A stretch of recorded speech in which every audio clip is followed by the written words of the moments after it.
ইসকনের founder আচার্য শ্রীল প্রভুপাদের ছোট্ট একটি গ্রন্থ আদর্শ প্রশ্ন আদর্শ উত্তরের 7ম অধ্যায় পাঠ করে শোনাচ্ছি।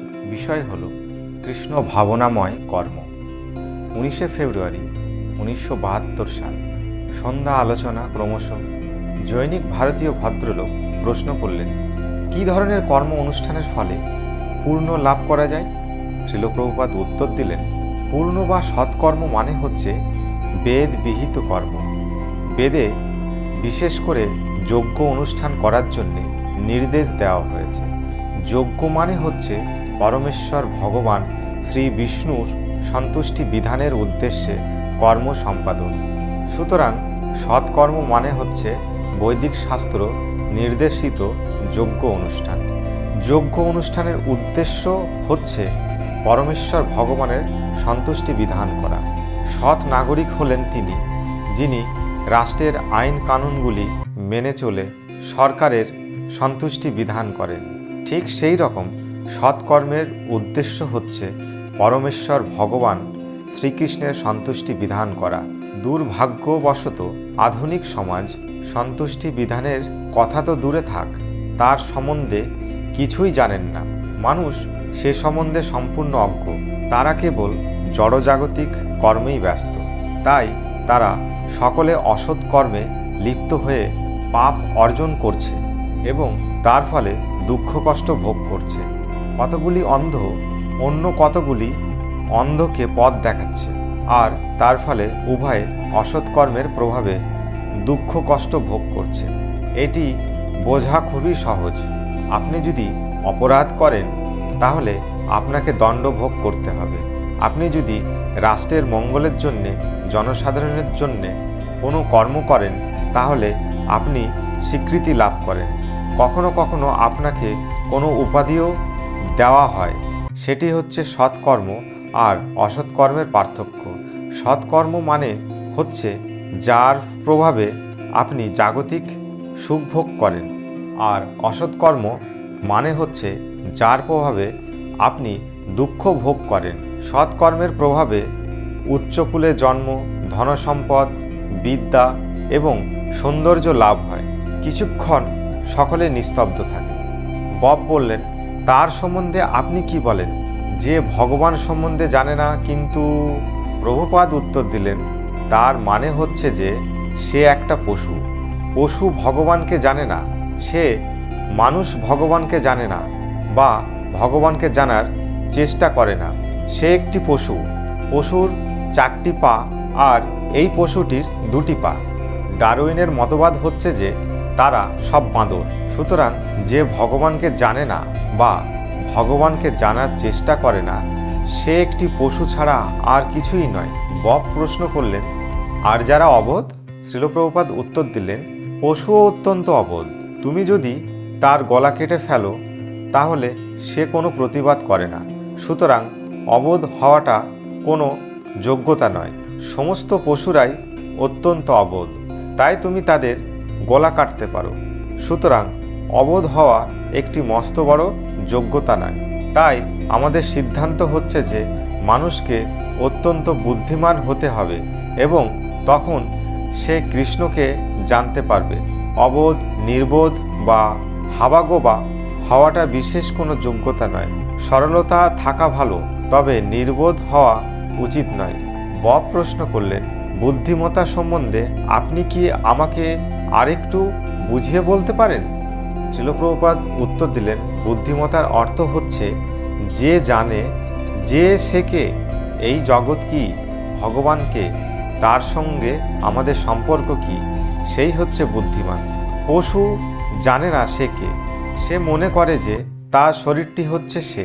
যে জানে না যে সে কে সে বুদ্ধিমান নয়। বব প্রশ্ন করলেন, যে মানুষ ভালো কাজ করার চেষ্টা করে এবং সে যা করে সে সম্বন্ধে খুব সচেতন, তার কি অবস্থা?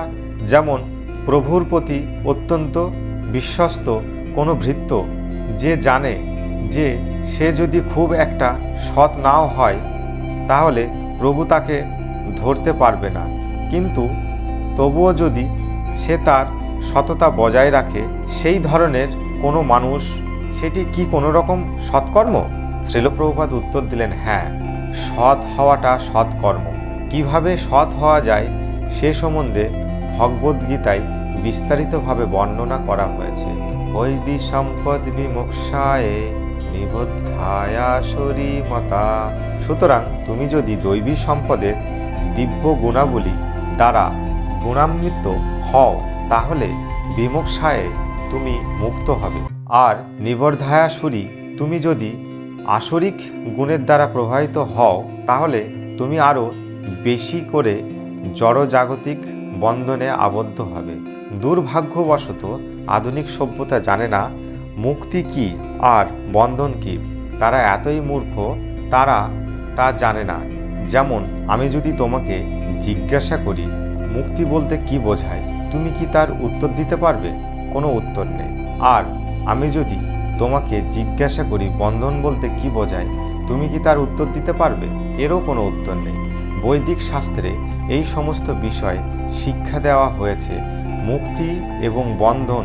কিন্তু এখন মুক্তি বলতে যে কি বোঝায় এবং বন্ধন বলতে যে কি বোঝায় মানুষ তা জানে না। তারা এতই মূর্খ এবং এতই বোকা, কিন্তু তবুও তারা তাদের জ্ঞানের বড়াই করে।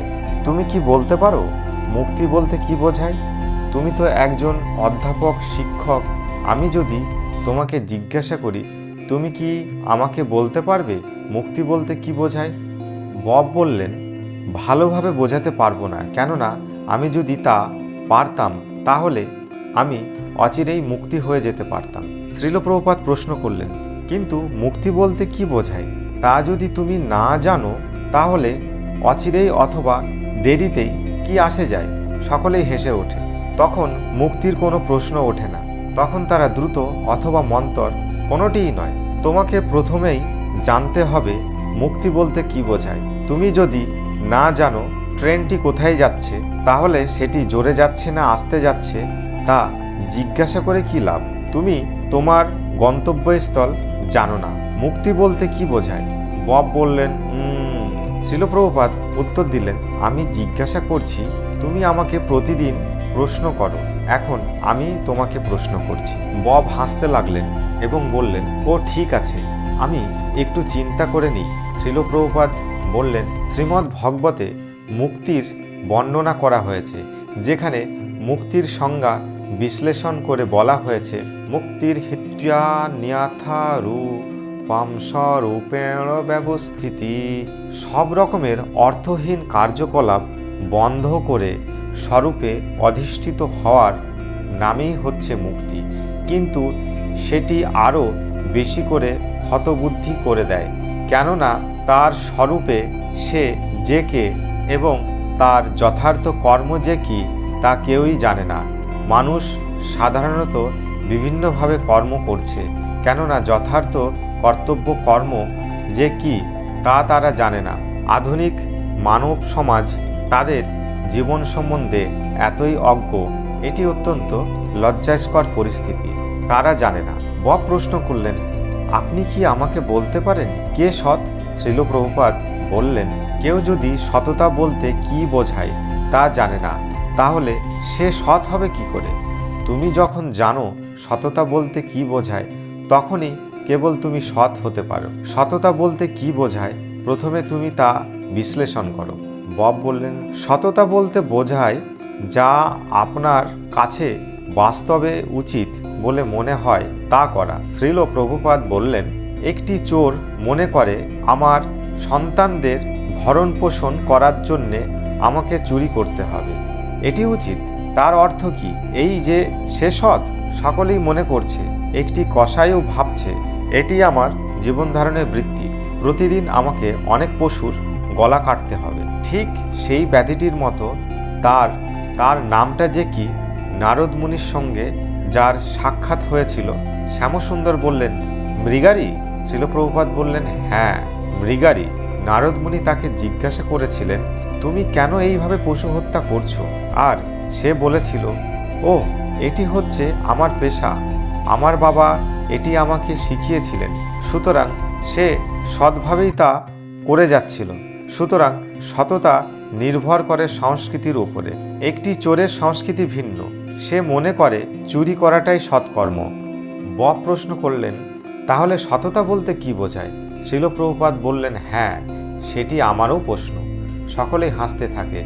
যথার্থ সততা হচ্ছে পরের ধন অপহরণ করার চেষ্টা করা উচিত নয়, সেটি হচ্ছে সততা।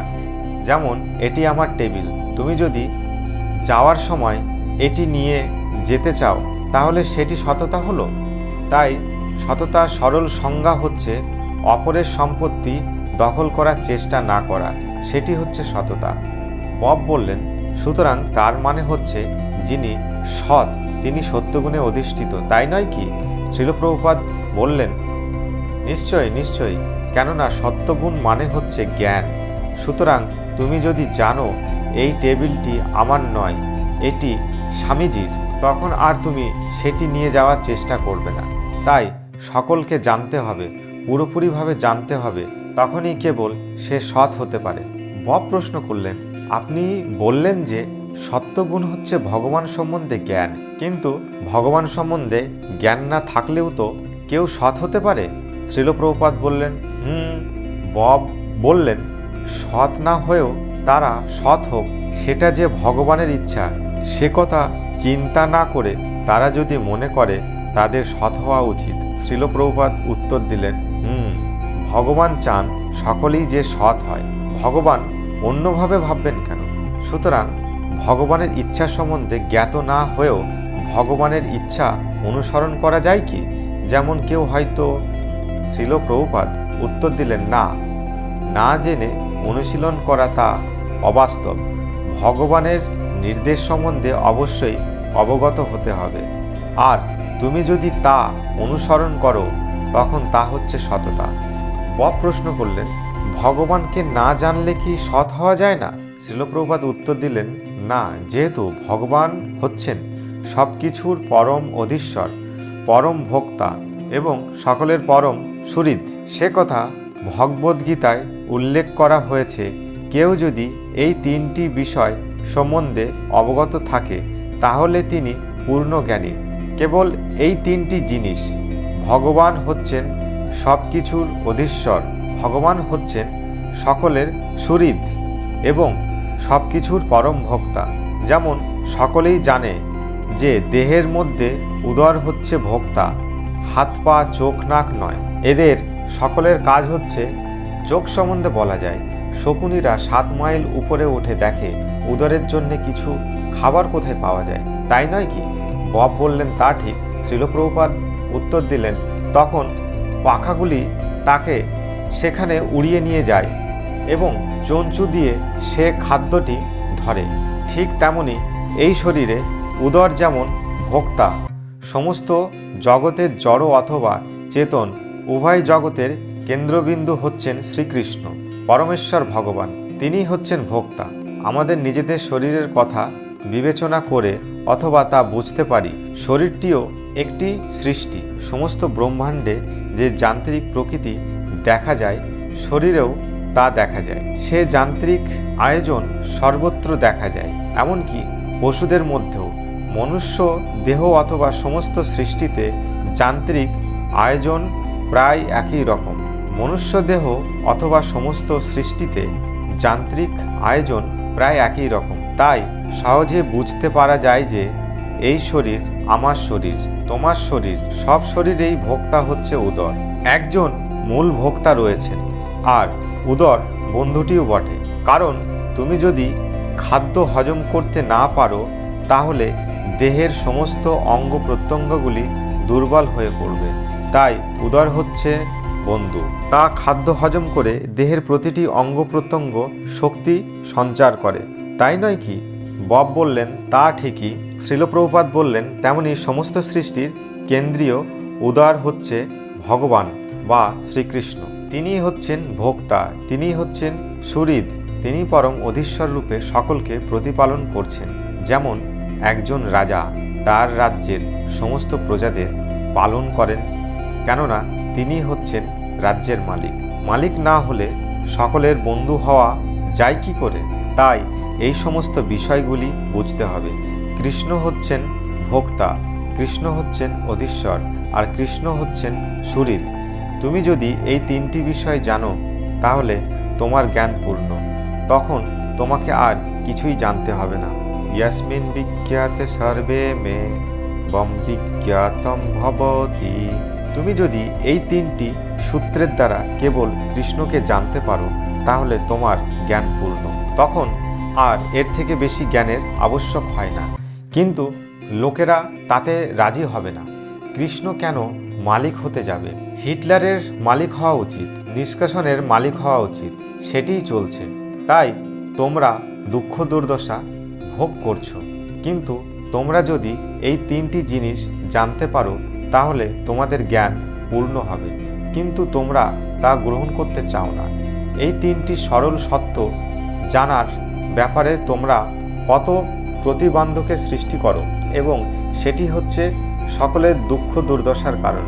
কিন্তু ভগবদ্গীতায় অত্যন্ত সরলভাবে বলা হয়েছে, ভক্তরাম যজ্ঞ তপসম সর্বলোক মহেশ্বরম সুহৃদম সর্বভূতেনাম জ্ঞাত্যা মাম শান্তিমৃচ্ছতি।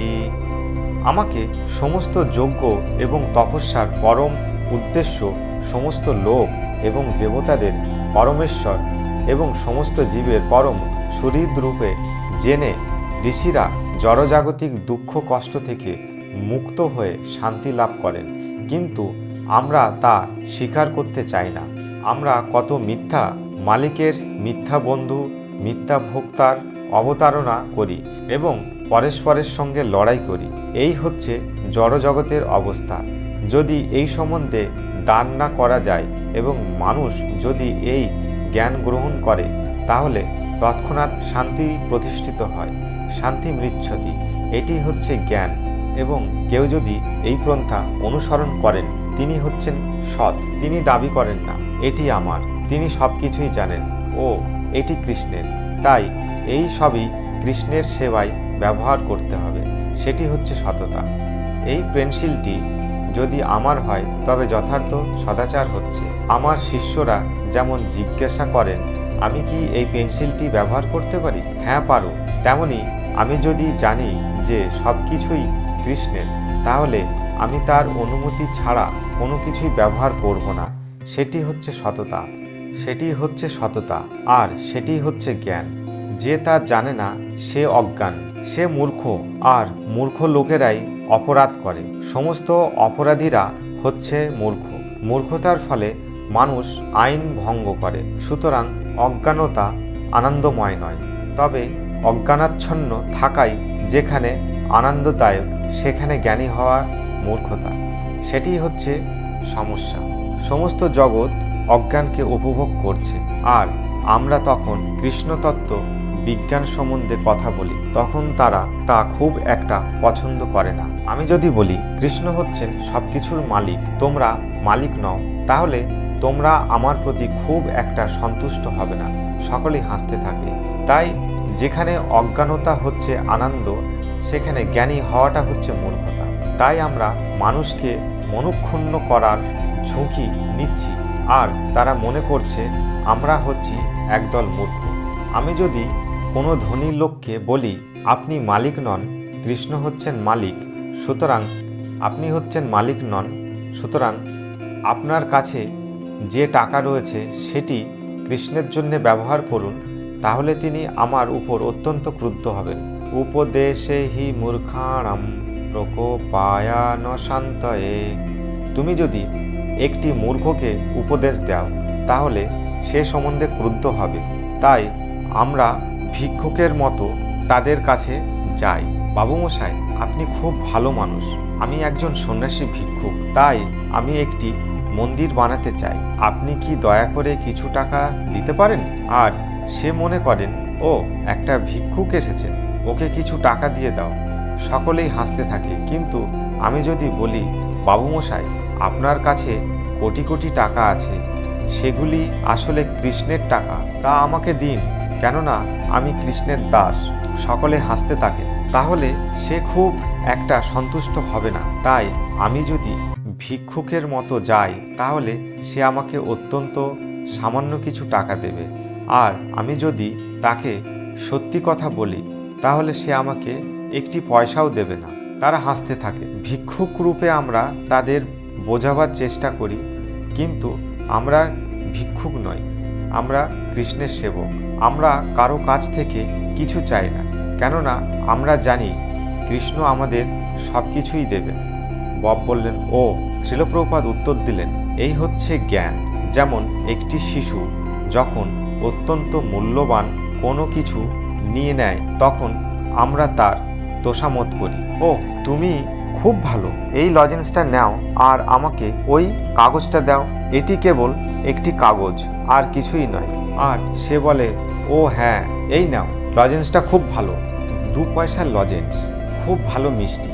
আমাদেরও সেই রকম করতে হয়, কেননা কৃষ্ণের টাকা অপহরণ করার ফলে সেই লোকগুলি নরকে যাবে। তাই কোনো না কোনোভাবে তাদের থেকে কিছু টাকা নিয়ে তাদেরকে কৃষ্ণ ভাবনামৃত আন্দোলনে যুক্ত করা হয়। বব প্রশ্ন করলেন, তাহলে কি তারা নরকে যাবে না? শ্রীল প্রভুপাদ বললেন, হ্যাঁ, তোমরা তাদের নরক গমন থেকে রক্ষা করবে, কেননা কৃষ্ণের জন্যে 1 পয়সা খরচ করলেও তার হিসেব থাকে। ও, এই লোকটি 1 পয়সা দিয়েছে, তাকে বলা হয় অজ্ঞাত সুকৃতি। তাদের চিন্তাধারা অত্যন্ত নিম্নমানের, তাই সাধুরা তাদের একটু জ্ঞান দান করার জন্যে ঘুরে ঘুরে বেড়ান, তাদের একটা সুযোগ দেওয়ার জন্যে। কৃষ্ণের সেবা করা একটা সুযোগ, সেটি হচ্ছে সাধুদের কর্তব্য। বব বললেন, সেটি কি? শ্রীল প্রভুপাদ উত্তর দিলেন, সেটি হচ্ছে তার কর্তব্য, কিন্তু সে যদি অন্যদের কাছ থেকে টাকা নিয়ে তা তার ইন্দ্রিয় তৃপ্তির জন্য খরচা করে তাহলে সে নরকে যাবে। তখন সব শেষ হয়ে যায়, তখন সে একটি প্রতারক, প্রকৃতপক্ষে সে অপরাধী। তুমি কারো থেকে কিছু নিয়ে ইন্দ্রিয় তৃপ্তির জন্যে তা ব্যবহার করতে পারো না। বব বললেন, যে সমস্ত মানুষ কৃষ্ণ ভাবনাময় নয় তাদের কথা আমি চিন্তা করতে পারি। শ্রীল প্রভুপাদ বললেন, কৃষ্ণ মানেই ভগবান। বব বললেন, তারা একটু আধটু ভগবত চেতনাময়, কিন্তু তারা অপেক্ষাকৃত সৎ এবং তারা আদৌ অন্যের থেকে কিছু নেয় না। তারা অন্যদের সাথে মিলে সৎ হওয়ার চেষ্টা করে। এরা কি? শ্রীল প্রভুপাদ উত্তর দিলেন, তারা অন্য মানুষদের থেকে কিছুই নেয় না, কিন্তু ভগবানের থেকে নেয়। বব প্রশ্ন করলেন, তাহলে কি এই সমস্ত মানুষেরা অর্ধসৎ? শ্রীল প্রভুপাদ বললেন, বব আবার প্রশ্ন করলেন, এই সমস্ত মানুষেরা কি অর্ধসৎ? শ্রীল প্রভুপাদ বললেন, না, সৎ নয়। তারা যদি এই তত্ত্বটি না জানে যে ভগবান হচ্ছেন মালিক। অন্যদের জিনিস বলতে তুমি কি বোঝাতে চাও? বব বললেন, যেমন যে সমস্ত মানুষদের কথা আমি ভাবছি তারা গরিব, তাদের অর্থ এবং খাদ্যের প্রয়োজন, কিন্তু শ্রীল প্রভুপাদ বললেন, সকলেরই অর্থের প্রয়োজন, সকলেরই তা প্রয়োজন, কে গরিব নয়। এখানে এত ভদ্রলোক বসে রয়েছেন, কার অর্থ এবং খাদ্যের প্রয়োজন নেই? তোমারও অর্থ প্রয়োজন রয়েছে, তাহলে তুমি গরিব আর ধনীর মধ্যে পার্থক্য কিভাবে নিরূপণ করবে? সকলেরই অর্থ প্রয়োজন রয়েছে, সেটি যদি তোমার সংজ্ঞা হয়। কারো যদি আহার এবং অর্থের প্রয়োজন হয় তাহলে সকলেরই আহার এবং অর্থের প্রয়োজন আছে, সুতরাং সকলেই গরিব। বব বললেন, না না, আমি কেবল সেই সমস্ত মানুষদের কথা ভাবছিলাম যারা অপেক্ষাকৃতভাবে গরিব। শ্রীল প্রভুপাদ বললেন, হয়তো অপেক্ষাকৃতভাবে তুমি আমার থেকে বেশি ক্ষুধার্ত, তার অর্থ এই নয় যে তুমি ক্ষুধার্ত নও, অথবা আমি ক্ষুধার্ত নই, আমার এখন খিদে নেই। তার অর্থ এই নয় যে আমার খিদে পায় না, অথবা আমার খিদে নেই। সাময়িকভাবে তোমার খিদে না থাকতে পারে, কিন্তু কাল তোমার খিদে পাবে। বব বললেন, আমার মনে হয় যে কোনো না কোনোভাবে এই সমস্ত মানুষেরা হয়তো এদের চারপাশে যারা রয়েছে তারা সকলে চুরি করছে, কিন্তু তারা চুরি করে না, এদের জীবনে ভালো কিছু ঘটা উচিত। শ্রীল প্রভুপাদ বললেন, কিন্তু যে মানুষ মনে করছে যে সে চুরি করে না সেও একটি চোর, কেননা সে জানে না সব কিছুই কৃষ্ণের সম্পত্তি, তাই সে যা কিছু গ্রহণ করছে তা সবই সে আসলে চুরি করছে। বব বললেন, সে কি কিছু কম চোর? শ্রীল প্রভুপাদ প্রশ্ন করলেন, তুমি হয়তো জানতে না পারো যে এই চাদরটির মালিক আমি, কিন্তু তুমি যদি এটি নিয়ে নাও তাহলে কি তুমি চুরি করছো না? বব বললেন, কিন্তু আমি যদি জানি যে এটি আপনার এবং তার শর্ত এটি নেই, তাহলে যে লোকটি না জেনে এটি নিচ্ছে তার থেকে আমি বড় চোর। আমি মনে করতে পারি এটি কারো নয় এবং তাই সেটি নিতে পারি। শ্রীল প্রভুপাদ বললেন, সেটিও চুরি করা, কেননা এটি নিশ্চিত কারো না কারো জিনিস, আর তুমি তার অনুমতি ছাড়াই এটি নিচ্ছ। প্রকৃত মালিক কে তা তুমি না জানতে পারো, কিন্তু তুমি অন্তত এটি তো জানো এটি নিশ্চয়ই কারো না কারো। সেটি হচ্ছে জ্ঞান। কখনো কখনো আমরা দেখি যে রাস্তায় কত মূল্যবান জিনিস পড়ে রয়েছে। রাস্তা মেরামত অথবা বিদ্যুৎ সরবরাহ সংক্রান্ত কাজের জন্যে সরকারের সম্পত্তি অথবা রাস্তার উপর পড়ে থাকতে দেখি। কোনো মানুষ মনে করতে পারে, ও আমার কি সৌভাগ্য, এই সমস্ত জিনিসগুলি এখানে পড়ে রয়েছে, এখন আমি এগুলি নিয়ে যেতে পারি। এটি কি চুরি করা নয়? শ্রীল প্রভুপাদ বললেন, হ্যাঁ এটি চুরি। শ্রীল প্রভুপাদ বললেন, হ্যাঁ, সে জানে না যে সেগুলি সরকারের সম্পত্তি, সেগুলি সে নিয়ে নেয়, সেটি চুরি করা। আর যখন সে ধরা পড়ে, গ্রেপ্তার হয়, তখন তাকে দণ্ডভোগ করতে হয়। ঠিক তেমনি তুমি যা কিছু সংগ্রহ করো, যেমন নদী থেকে এক গ্লাস জল নিয়ে তুমি পান করছো, নদীটি কি তোমার সম্পত্তি? বব বললেন, না। শ্রীল প্রভুপাদ বললেন, তাহলে এটি চুরি করা হলো। নদী তুমি সৃষ্টি করনি, তার মালিক যে কে তা তুমি জানো না, কিন্তু তা বলে সেটি তোমার সম্পত্তি নয়। তাই কার সম্পত্তি না জেনে তুমি যদি এক গ্লাস জলও খাও, তাহলেও তুমি একটি চোর। তুমি মনে করতে পারো আমি সৎ, কিন্তু প্রকৃতপক্ষে তুমি একটি চোর। তুমি মনে করতে পারো আমি একটি সৎ, কিন্তু প্রকৃতপক্ষে তুমি একটি চোর। কৃষ্ণকে সবসময় মনে রাখতে হবে। হে কৃষ্ণ, এই জগৎ তোমার সৃষ্টি, তাই দয়া করে আমাকে জলপান করতে অনুমতি দাও। এটি হচ্ছে সততা। তাই ভক্ত সর্বদাই কৃষ্ণের কথা চিন্তা করে, প্রতিটি কার্যে আহা এটি কৃষ্ণের, এটি হচ্ছে সততা। তাই যারা কৃষ্ণ ভাবনাময় যুক্ত নয়, তারা সকলেই এক একটা মূর্খ, চোর, দুর্বৃত্ত, ডাকাত। তাই আমাদের সিদ্ধান্ত হচ্ছে, যারা শ্রীকৃষ্ণকে জানে না তাদের মধ্যে কোনো সদ্গুণই নেই, সে সৎ নয় এবং তার কোনো জ্ঞানেই নেই, তাই সে হচ্ছেন তৃতীয় শ্রেণীর মানুষ, তাই নয় কি? গিরিরাজ, তুমি কি বলো?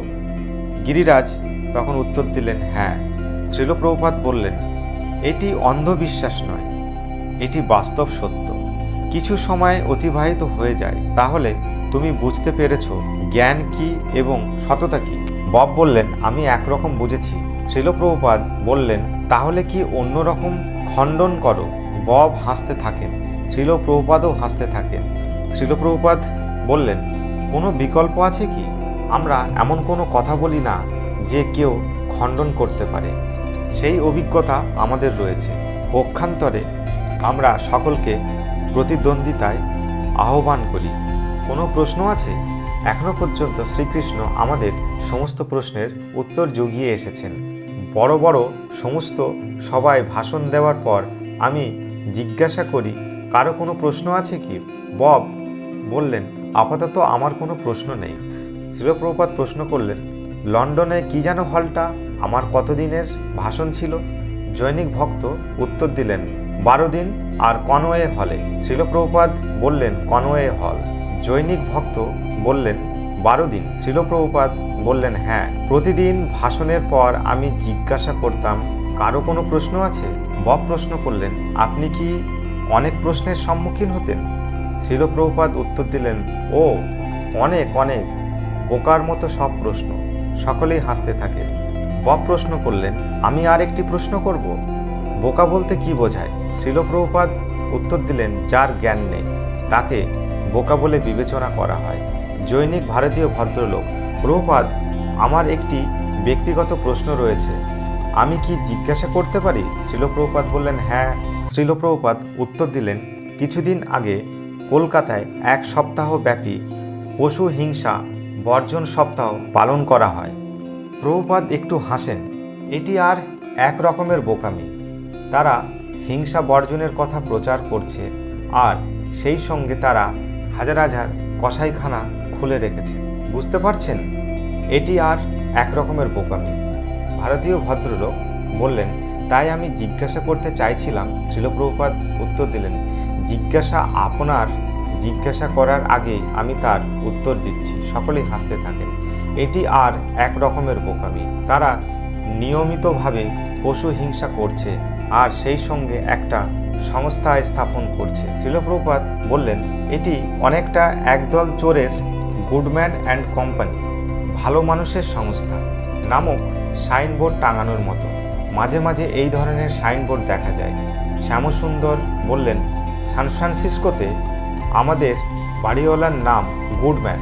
ওদের মতবাদ হচ্ছে, পশু যখন উপযুক্ত আহার পাচ্ছে না তখন তা হিংসা, তাই তাকে অনাহারে থাকতে না দিয়ে তাকে মেরে ফেলা ভালো, তাই নয় কি? বব বললেন, হ্যাঁ। শ্রীল প্রভুপাদ বললেন, ওরা বলে, আহা, ওকে এত কষ্ট না দিয়ে বরং মেরে ফেলাই ভালো।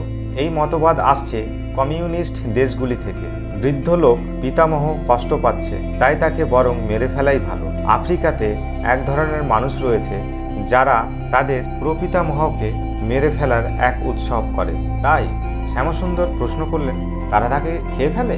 শ্রীল প্রভুপাদ বললেন, হ্যাঁ। শ্যামসুন্দর হাসতে থাকে। তুমি কিছু বলবে? জৈনিক ভক্ত বললেন, আমার এক কাকা এবং কাকিমা ছিল। তারা সেনাবাহিনীতে কাজ করত। একসময় তাদের বিদেশে যেতে হচ্ছিল। তখন তারা তাদের কুকুরটিকে তাদের সঙ্গে নিয়ে যেতে পারেনি বলে তারা মনে করছিল, বেচারা কুকুরটি কি করবে, আমাদের সঙ্গে যেতে না পেরে ওর কত কষ্ট হবে। তাই তারা তাকে চিরকালের জন্যে ঘুম পাড়িয়ে দিয়েছিল, তাকে মেরে ফেলেছিল। শ্রীল প্রভুপাদ বললেন, গান্ধীজির জীবনেও তিনি এই রকম একটি বাছুর কিংবা গরুকে হত্যা করেছিলেন। সেটি খুব কষ্ট পাচ্ছিল বলে গান্ধীজি নির্দেশ দিয়েছিল, ওকে কষ্ট পেতে না দিয়ে বরং মেরে ফেলো। গিরিরাজ বললেন, গতকাল আপনি বলেছিলেন যে শিষ্যদের পাপের জন্যে গুরুদেবকে কষ্ট পেতে হতে পারে। পাপ বলতে আপনি কি বলতে চান? শ্রীল প্রভুপাদ বললেন, পাপ মানে হচ্ছে তুমি প্রতিজ্ঞা করছো যে বিধিনিষেধগুলি পালন করবে। তুমি যদি তা পালন না করো তাহলে তা পাপ। তুমি প্রতিজ্ঞা করছো, এখন প্রতিজ্ঞা ভঙ্গ করে নোংরা কাজ করা সেটা পাপ নয় কি? সেটা পাপ, তাই নয় কি? গিরিরাজ বললেন, হ্যাঁ। ক্ষণিকের নীরবতা। কিন্তু কতগুলি জিনিস আছে যেগুলি আমাদের হয়তো নির্দেশ দেওয়া হয়েছে। শ্রীল প্রভুপাদ বললেন, গিরিরাজ বললেন, অন্য অনেক কিছু রয়েছে যেগুলি আমাদের করতে নির্দেশ দেওয়া হয়েছে, এবং যদিও সেগুলি আমরা করতে চেষ্টা করি তবুও তা আমরা এখন যথার্থভাবে সম্পাদন করতে পারি না। শ্রীল প্রভুপাদ প্রশ্ন করলেন, সেটি কি রকম? তুমি করার চেষ্টা করো অথবা করতে পারো না, তা কি রকম? গিরিরাজ বললেন, যেমন মনোযোগ সহকারে জপ করা। কখনো কখনো আমরা চেষ্টা করি, কিন্তু শ্রীল প্রভুপাদ উত্তর দিলেন, ও সেটি কোনো ত্রুটি নয়। মনে করো তুমি কিছু করার চেষ্টা করছো, তোমার অভিজ্ঞতাবশত যদি মাঝে মাঝে সেটা যথার্থভাবে সম্পাদন করতে সমর্থ নাও হও, তাহলে সেটা কোনো ত্রুটি নয়। তুমি চেষ্টা করছো। শ্রীমদ্ ভগবতে একটি শ্লোক আছে যে ভক্ত যদি যথাসাধ্য চেষ্টা করে তাহলে অক্ষমতাবশত কখনো কখনো কৃতকার্য হতে না পারে, তাহলে কৃষ্ণ তাকে ক্ষমা করেন। আর ভগবদ্গীতায় বলা হয়েছে, অপি চেদ সুদুরাচার ভজতে মামনান্না ভাগ। কখনো কখনো অনিচ্ছাকৃতভাবে পূর্বকৃত খারাপ অভ্যাসবশত, কেননা অভ্যাস হচ্ছে দ্বিতীয় স্বভাব। কেউ কোনো অন্যায় করে ফেলে তাই বলে তাকে দোষী সাব্যস্ত করা উচিত নয়। অবশ্য তাকে সেই জন্য অনুতাপ করতে হবে, আমি এই খারাপ কাজটি করে ফেলছি, এবং তাকে যতদূর সম্ভব চেষ্টা করতে হবে যাতে সে আর এই কাজটি না করে। কিন্তু অভ্যাস হচ্ছে দ্বিতীয় স্বভাব। কখনো কখনো যথেষ্ট চেষ্টা করা সত্ত্বেও মায়া এত বলবিত যে পতন হয়ে যায়, তা ক্ষমা করা যায়। কৃষ্ণ ক্ষমা করে দেন, কিন্তু যারা স্বেচ্ছাকৃতভাবে কিছু করছে তা মার্জন করা যায় না। ভক্ত হওয়ার ফলে কেউ যদি মনে করে যেহেতু আমি ভগবানের নাম জপ করছি তাই সব রকম অপকর্ম করে যেতে পারি এবং তাতে কোনো দোষ হবে না, সেটি হচ্ছে সবচাইতে গর্হিত অপরাধ। আদর্শ প্রশ্ন আদর্শ উত্তর গ্রন্থের 7ম অধ্যায় সমাপ্ত হয়।